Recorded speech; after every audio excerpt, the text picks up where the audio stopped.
Vote মিটেছে, প্রয়োজন মিটেছে। শহরকে পরিষ্কার রাখতে ফ্ল্যাগ ফেস্টুনের সরিয়ে ফেলেছেন তৃণমূল কর্মীরা। দুর্গাপুর পশ্চিমে অবশ্য অন্য ছবি।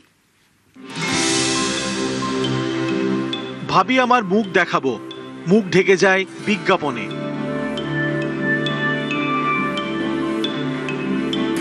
নিয়ম করে ভোট আসে, ফ্লেক্স ব্যানার ফেস্টুনে ভরে চারদিক। দেওয়ালে দেওয়ালে প্রার্থীর নাম, মুখ। ভোট মিটলেও এসব দেওয়াল লিখন, পোস্টার, ব্যানার থেকে যায়। এ রাজ্যে এটাই চেনা ছবি।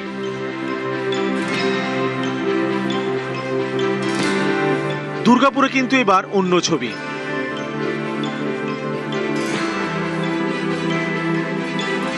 এখানে ভোট ছিল প্রথম দফায় 23 এপ্রিল। ভোট মেটার পরে ফ্লেক্স ফেস্টুন খোলার কাজ শুরু করেছে তৃণমূল।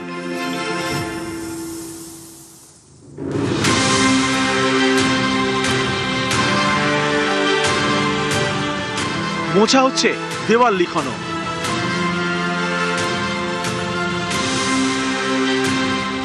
দুর্গাপুর পশ্চিম বিধানসভা কেন্দ্রের একাধিক জায়গায় ইতিমধ্যেই ফ্লেক্স ব্যানার খুলে ফেলেছে তৃণমূল। আমরা যত ফ্লেক্স লাগিয়েছিলাম বা ওয়াল পেন্টিং করেছিলাম, আমরা চেষ্টা করছি এই ডিউ কোর্স ইমিডিয়েটলি আমরা শুরু করে দিয়েছি সেগুলো পরিষ্কার করে দেওয়ার জন্য। এটা শহরকে একটা নতুন দিশা দেখাবে, আমরা চেষ্টা করছি সেটা করার জন্য।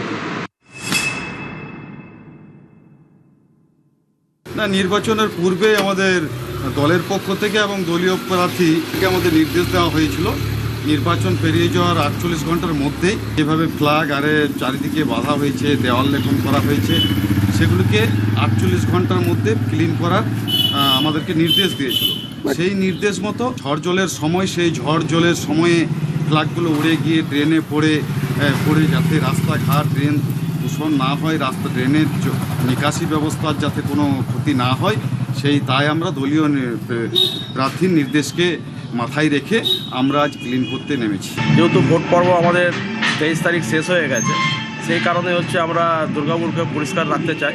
সেই কারণে আমাদের দলীয় পতাকা থেকে শুরু করে, কাট আউট থেকে শুরু করে এবং দেয়াল লেখা যেগুলো হচ্ছে সেগুলো আমরা চুন করে দিচ্ছি। আমাদের নির্দেশ দিয়েছেন যে যেহেতু আমাদের ভোট পর্ব শেষ হয়ে গেছে, সেই কারণেই আমরা দুর্গাপুরকে ক্লিন রাখতে চাই। পশ্চিম বর্ধমান থেকে অর্পণ চক্রবর্তী, নিউজ 18 বাংলা।